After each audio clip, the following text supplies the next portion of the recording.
Hey guys, welcome to this session. We are going to be talking about MaxScale and in particular MaxScale 2.5. This release was introduced together with MariaDB 10.5 or X5 for short. MariaDB 10.5 was released sometime last month and it has a lot of new capabilities and amazing new storage engines that are available now.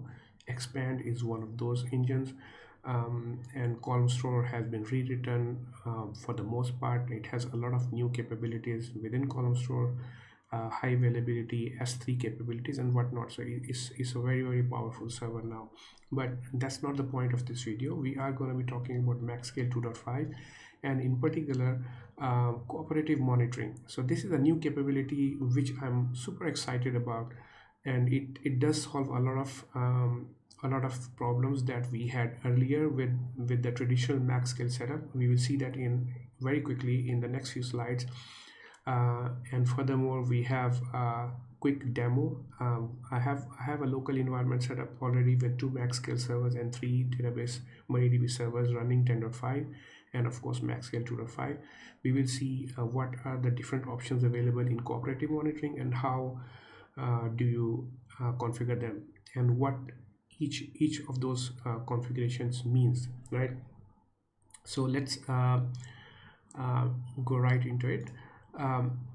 So traditionally, what is cooperative monitoring? So if you look at the MaxScale traditional behavior in MaxScale 2.2 to 2.4, MaxScale has this capability of basically being able to do database failovers, right? So automatic database failovers and automatic database rejoins.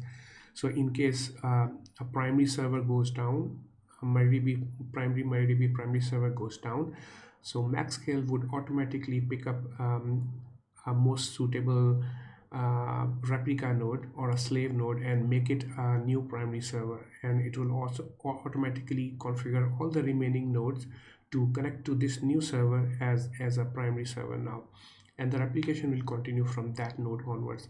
So all those things are awesome and amazing, but the challenge is that what happens that if that particular MaxScale goes down, right? So if MaxScale itself goes down, then we don't have automatic failover anymore, or or the applications are no longer able to connect to the backend anymore, right?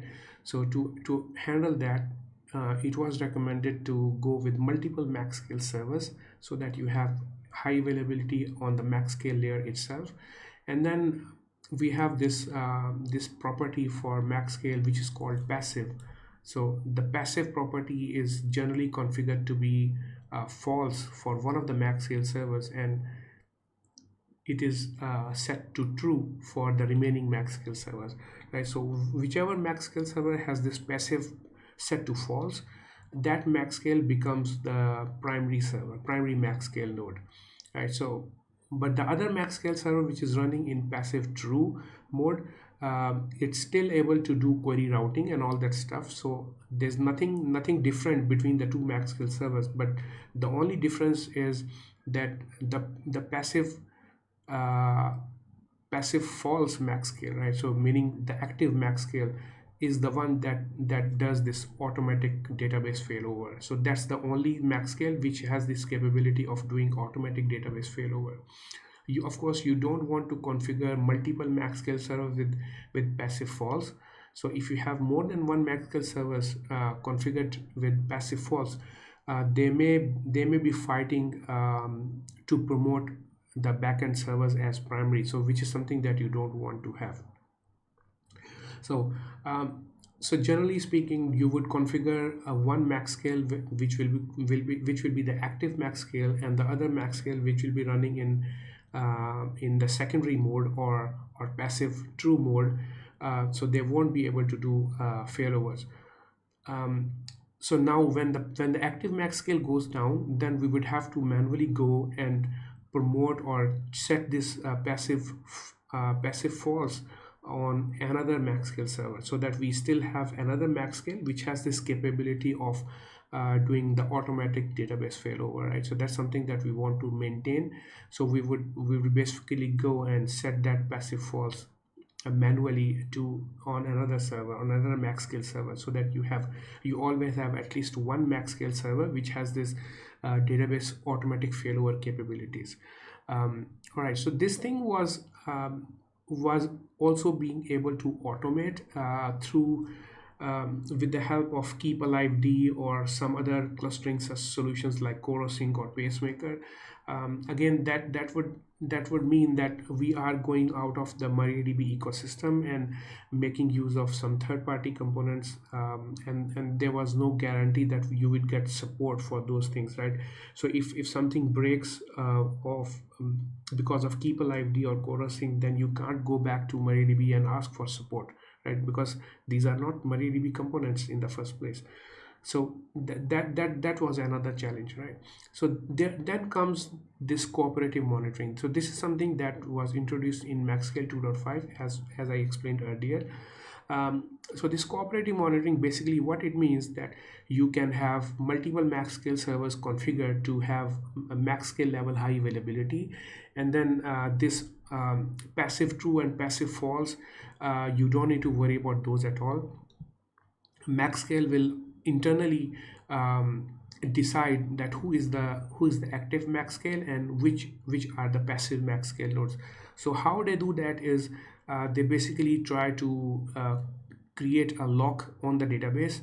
So this lock is not the one that can cause a deadlock or something like that. It's just a transaction within an internal table within MariaDB server. So what MaxScale will do is MaxScale will just record that within that table. All the MaxScale will try to record that yes, I am the active server. So whichever MaxScale is able to do that first, that MaxScale will become the primary MaxScale servers, right? And the other MaxScale, when it tries to create a lock on that table, it will say that it will see basically that the lock already exists by another server, by another MaxScale. So then in this case, this MaxScale server will automatically decide, yes, I am the secondary MaxScale, so I don't need to do the database failover in that case. So if you look at the possibilities, there are two options available. So you can configure any of. So again, we will see that how this works, but you can configure these two algorithms whichever you want to use, majority of all or majority of running. So majority of all and majority of running, they behave differently, and they are meant for different scenarios. We will see that in the next coming slides. Let's move on. So we will look at the majority of all first of all. So in this case, MaxScale will configure, or MaxScale will consider all the nodes that are configured within this MaxScale.cnf file, right? So MaxScale may have 4 servers configured within its configuration. So MaxScale will consider all those 4 nodes when it tries to create a lock on the databases. So the formula is for the locks is basically n servers divided by 2 plus 1. So n servers again is as we explained earlier, that n servers is going to represent all the servers that are configured within the MaxScale config file. So this in case of a 4 node setup, so the calculation will be done this way: 4 divided by 2 plus 1, of course, so that's the formula, so equals to 3. So this is rounded down version. So MaxScale will round down the values to the nearest integer, and that will become the required number of locks that the MaxScale needs to have to become a primary MaxScale service.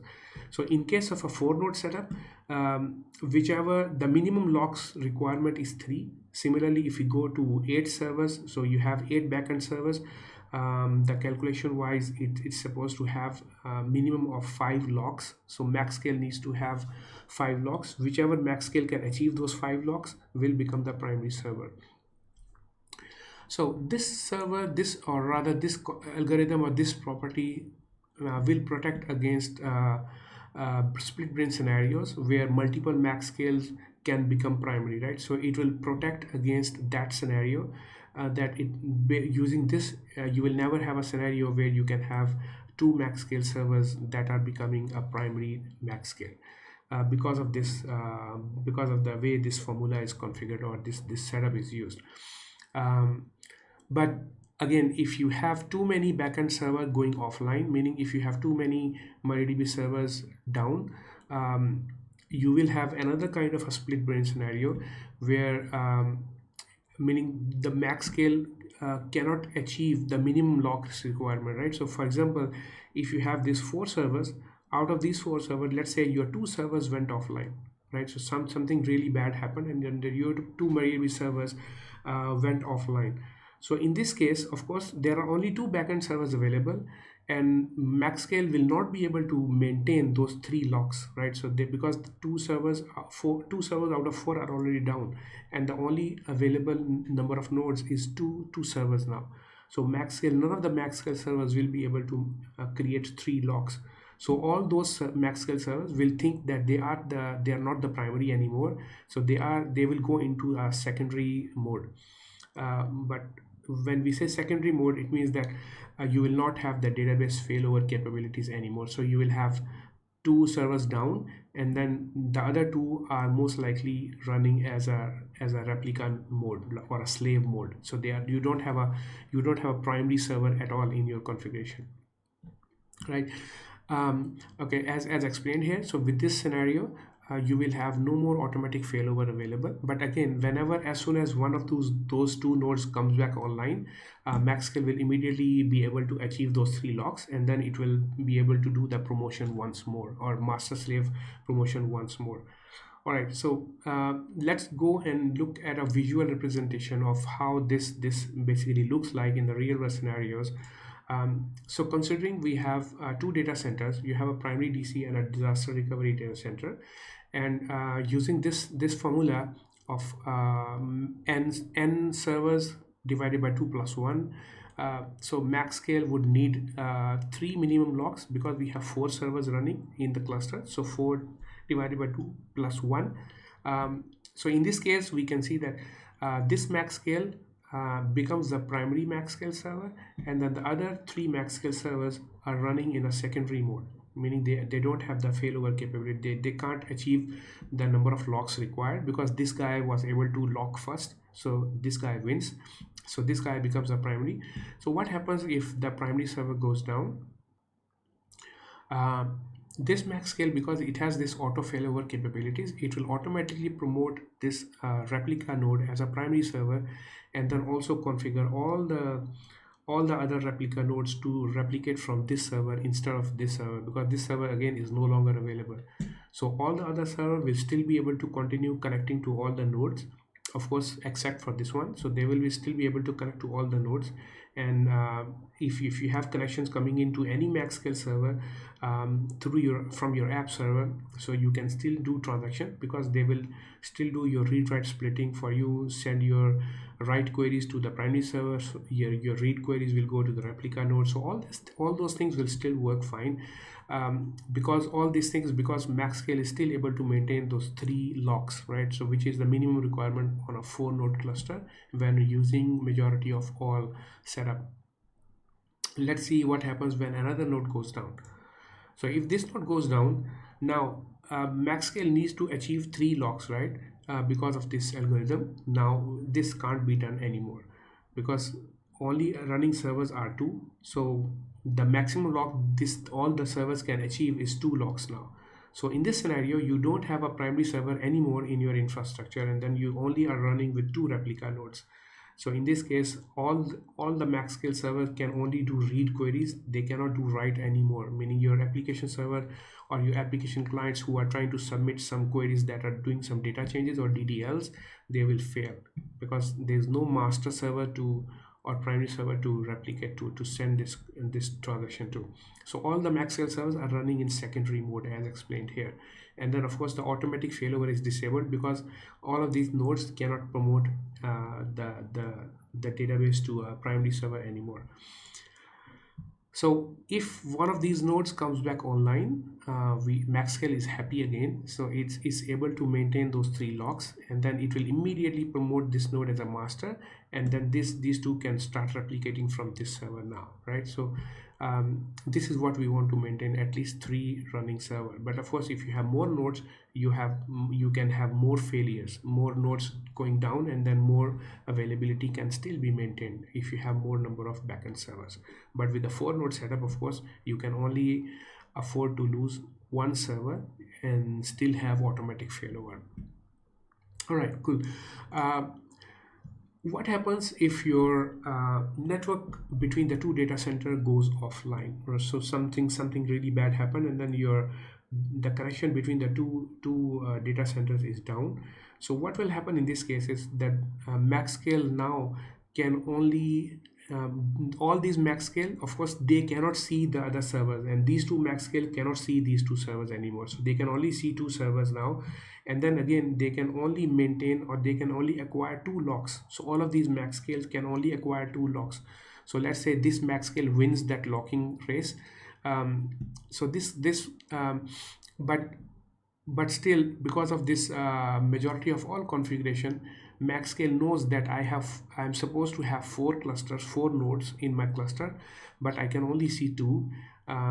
So it will not be able to maintain those 3 locks. So all the MaxScale will go into passive mode now, right? So and then the database failover is disabled for all these MaxScale servers. So now if this node goes down in this scenario, in a further disaster where your network is also down, and then your primary server also goes down, then you will have this data center will only have one replica node running in a read-only state, because MaxScale cannot promote it anymore, because none of the MaxScale is running in an active status. And then the other data center again is running with 2 read-only slaves, read-only replicas. So you have two sides, but you are protected against 2 masters, right? So if what happens in the traditional setup, if you have more than one MaxScale running in active state, you can basically have 2 masters or 2 primary servers running on, in case of a network partition. But in this setup, when majority of all is configured, that's not going to happen. So you are protected against that kind of a scenario. Okay, so this setup will still continue to work as long as you have a primary server available. So whenever your network partition is solved, meaning your network is back again, so these 2 MaxScale will become primary again, because it can still get a lock on 3 servers, and these 3 nodes will be able to join back this replication from primary to the replica side. So that should still continue as per normal. All right. So looking at the other side, majority of running is similar to what we have seen earlier, but still quite different, right? So the difference is that this n servers is calculated slightly differently, is calculated based on the number of running nodes, right? So it doesn't consider the total number of servers that are configured in MaxScale config file, but it will only consider all the nodes that are currently running. So how is this calculation working for us? Let's assume that you have 4 nodes, again the same number of nodes available. So if you have all the nodes running, the number of n servers will be calculated as 4, of course, because all 4 are running, and then your minimum locks requirement is still 3 in this scenario as well. But if, let's say, one of those nodes goes down, your minimum requirements will reduce now. So in this scenario, your n servers is now changed to 3. So 3 divided by 2 plus 1, rounded down value is 2. Now let's say you have another node failure. So now you have only 2 nodes running. So 2 divided by 2 plus 1 is equal to 2. So which means that now you can have MaxScale only needs to maintain 2 locks to still be able to do database failover, right? So again, if you have 3 node failure, then again, based on the calculation, so this number, minimum lock requirements, keeps on reducing as and when your node continues to go down. So by this, we can already see that this will support multiple nodes failure, and MaxScale will still be able to do automatic database failover. But there are some negatives of this, and those are quite serious. So for example, it can cause a very serious split brain scenario, right? So where multiple max scale can consider themselves as primary servers, and those max scale servers can basically end up promoting multiple servers, more than one primary servers in your setup, which is no good, something that we never want to have. um, so again, explaining here, in case of a network partition between the two data centers, uh, if you consider the last diagram, so because we are using majority of all, and we have a network partition, and we still needs to only be able to maintain three server locks, which is the minimum requirement. So none of the max scale can do that because they can't see all four servers anymore. So your database failover is disabled, automatically disabled. But what happens that if you are running majority of running configuration, so these max scale server will be able to will say, okay, my running node is 2 now, and based on the calculation that we have seen here, on a 2 node setup, meaning if you have only 2 nodes running on this cluster, so the minimum lock requirement is 2, down to 2. So in this case, this max scale server will be able to maintain 2 locks, right? And then this one will become a primary as well. And once that happens, because maxscale will think that my other nodes are down, so I don't have a master here in this setup, so I need to promote a master, so it will make this node as a master as well. And then you will end up having two servers running as primary in your cluster, which is a true disaster. All right, so if we look at an example here, just like we did previously, so same very same scenario, we have one node going down. The based on the calculation, now your minimum requirement locks is reduced to 2 nodes, which this max scale can of course do easily. So because we have 3 available, so the two minimum lock requirement can be satisfied, and then this node becomes a primary, right? Your database failover is still activated, is still available. If this node also goes down, now your minimum lock requirement based on the formula is 2 now, is still 2, based on the formula. So because max scale can still maintain 2 locks because 2 nodes are available, so it will promote this node as a primary server, and then you still have a primary server setup available, and then your application can continue to do what it wants to do, right? So you still have a properly running architecture. Your database failover is still active and can still be performed. Finally, a worst scenario where all the nodes are down. So now in this case, max scale needs only one lock, because based on the calculation, if you remember, if we are using the majority of running, right? So your n servers is calculated based on a running nodes. So that is 1 divided by 2, that is 0.5 plus 1. So that will give you a rounded down value of 1. So meaning max scale needs to maintain only one lock in this case, which it can still do. So this max scale server remains as the primary max scale, and then it will be able to promote this node as a primary server. So in this setup, you get the highest availability, of course, because you can continue to fail nodes, but you still have a primary server available at any given time, so your application can continue to do what it wants to do. But there is a negative to that, right? Negative side to this, we will see that now.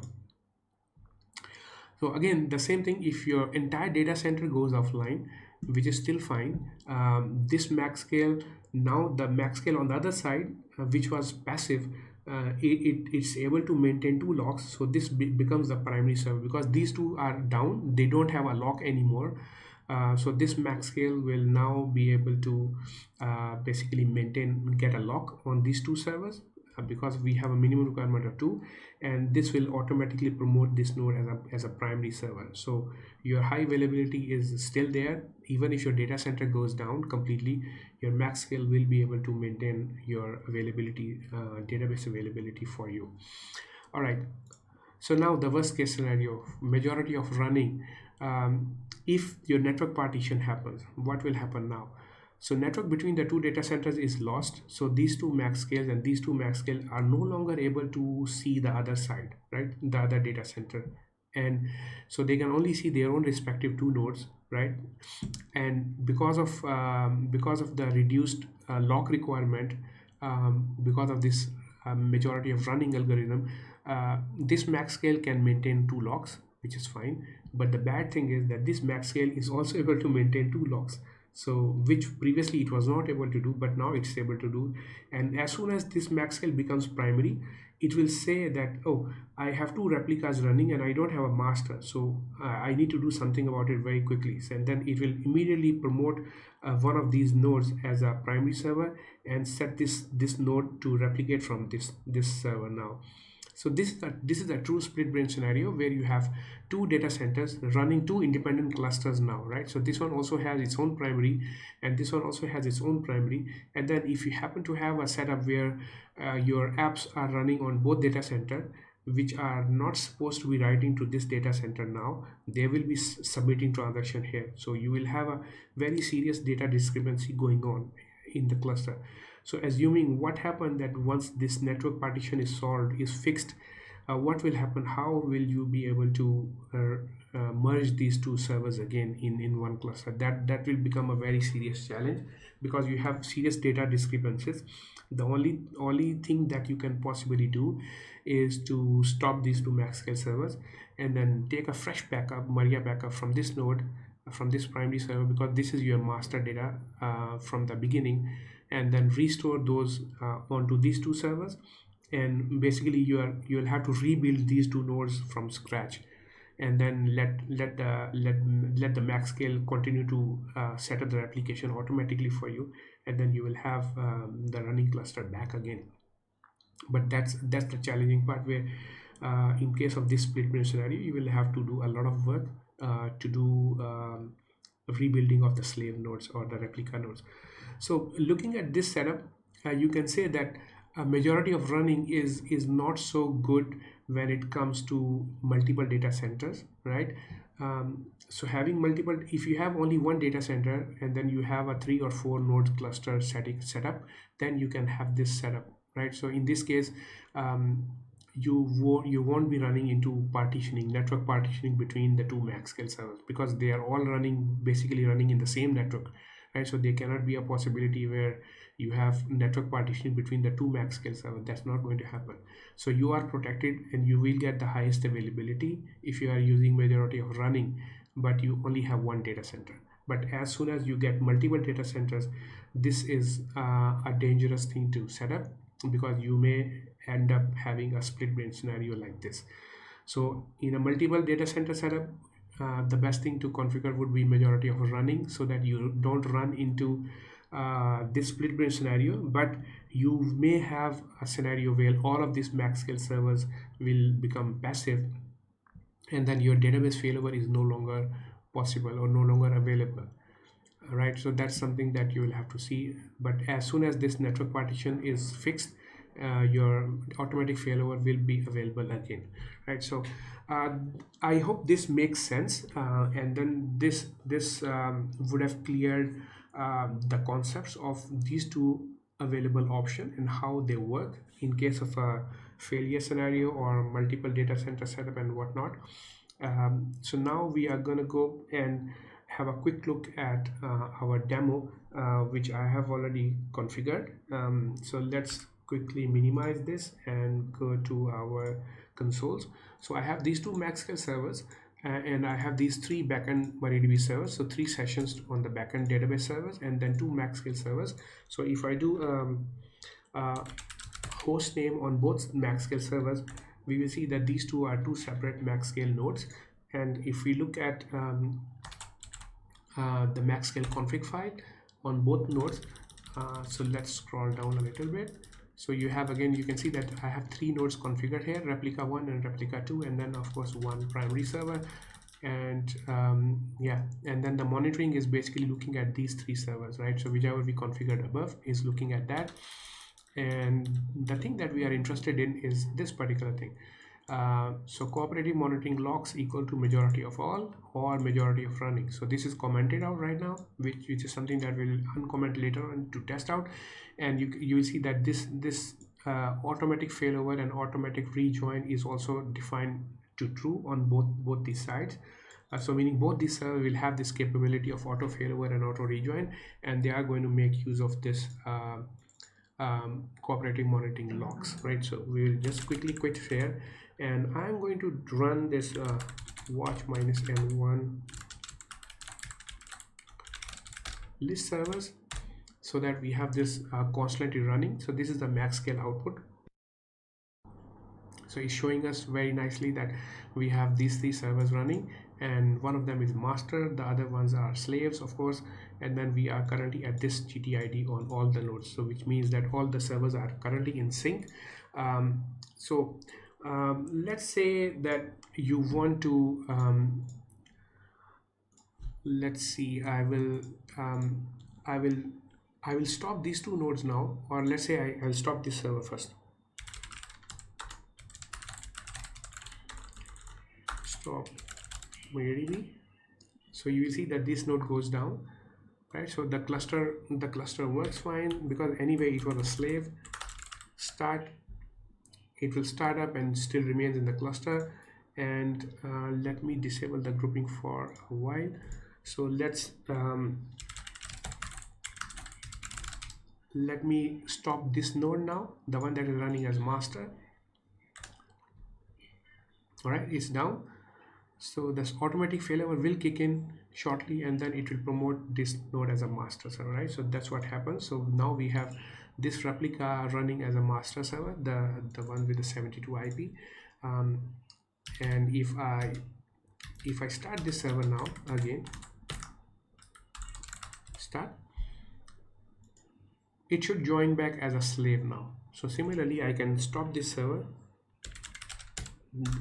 this second server, the one that is currently running as a master.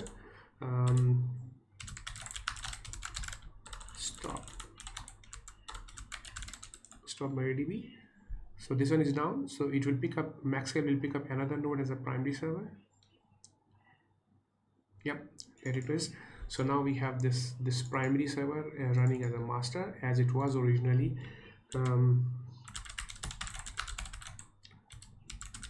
So let's start it up so that we have the running cluster once more. So now I'm going to set up grouping here in my terminal, so that whenever I do something here on this server, so that the same is repeated on the other MariaDB server also. But the third server, I'm keeping it out of the group, right? So now if you remember, our configuration was majority of all, right? So Maxscale will consider all these three nodes for locking. So if you have majority of all, and then we are running a 3-node cluster, so based on the formula, the minimum lock requirement is two locks, right? So we don't know which Maxscale is the primary one, because that is handled internally by the Maxscale server. So if I stop these two nodes now, stop MariaDB, so these two nodes will go down. So now the cluster will be waiting, or we are basically waiting for Maxscale to promote this node as a master server or as a primary server, but it's not happening anymore. Why is that? Because based on our logic of majority of all, Maxscale needs to have two locks on the databases, on any two databases, which it can't do anymore because the only available server is one, right? So which is not happening. So let's do that verification very quickly. So I have stopped our watch command. So let's do a quick cat of my Maxscale log, var log maxscale.log. So if you look at the last few lines, you will see that it's saying that this master server which was running but is now down, right? So similarly, this slave that was running on this IP is also down. So these two nodes went down. So it says master has failed, but failover is disabled because monitor does not have an exclusive lock on a majority of servers. So which is what we expected, which is exactly what we expected. So it's trying to maintain those locks. It cannot do that anymore because we don't have sufficient live servers in the cluster based on our current setup. All right, so let's do that watch one more time. All right, so we have this situation. So if I start this cluster, these two nodes once more, they will quickly join back and saying, oh, this was the master, this was the slave, and of course your cluster is running as per normal. So you can only have one node failure and then still be able to do master slave master promotion. But as soon as you get two nodes failure in a three node cluster, you cannot do any more auto failovers. So this is something that we expected, and then we can also see. So I'm going to edit my maxscale config file one more time. Where it is? Yeah, here you are. All right, so scroll down to my majority of running, and this is something I'm going to configure. So we have majority of running configured on both servers. So let's see how this behaves. Restart maxscale. Of course, because we changed, we need to restart our maxscale server, and I'm going to watch that one more time. All right, so now of course we know that when we stop this node, it is still able to promote this node as a primary server. That is something expected, but we are going to test the extreme scenario right away, and is to stop this one and this one, these two nodes at the same time. Let's see. So down, and yes, we can see that because of the algorithm that we choose is majority of running, because we have only one server running, and based on the formula, the um, n server is now considering only the running servers, right? So the running server is of course only one, and 1 divided by 2 is 0.5, then plus 1, that will be 1.5. So if we round down, it will be 1.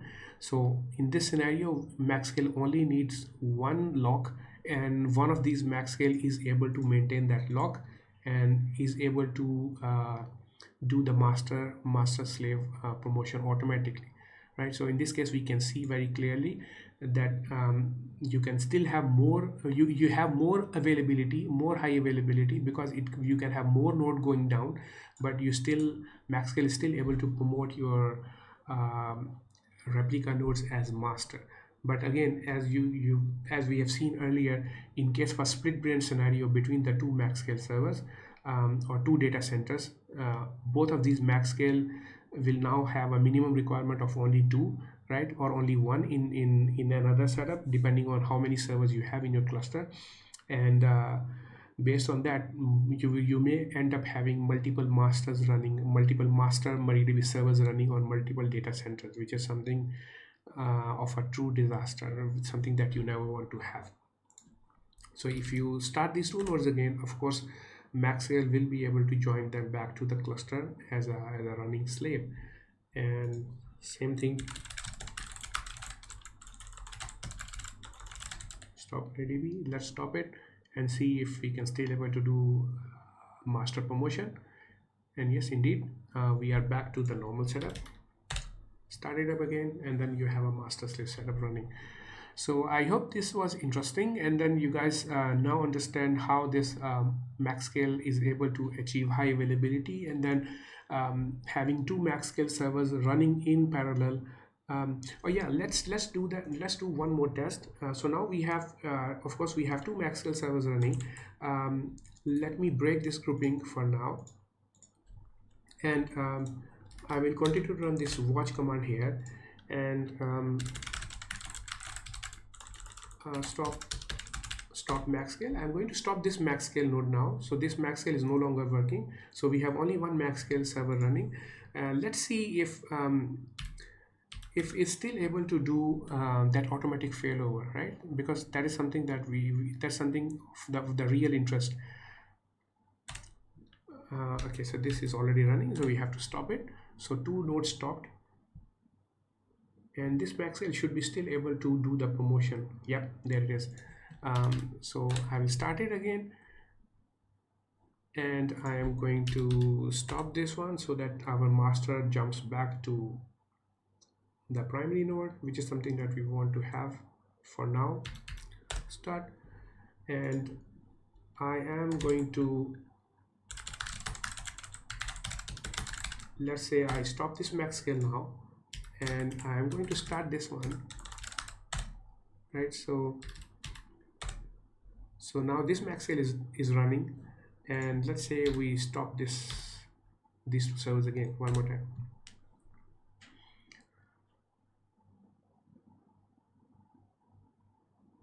And there it is. So this is something that we wanted to see, that having one or more max scale servers will work seamlessly. You don't need to worry about setting active, passive, and all that stuff, right? So all that complexity is no longer there in the picture. Max scale will this is exactly what cooperative monitoring means. So you can have more than one max scales running together, and then they will basically just simply work cooperatively on the backend servers, and then still be able to do automatic failover regardless of whichever max scale is available. You have one max scale, at least need to have one max scale alive to be able to do automatic failover. All right, guys. I hope you guys enjoyed it and are able to understand how this backend failover works. Um, and how this cooperative monitoring works based on the two different options available, and what are the pros and cons, and whatnot, right? So yeah, we'll see you in another session when we talk about some more stuff on the MariaDB X5. Cheers, bye bye.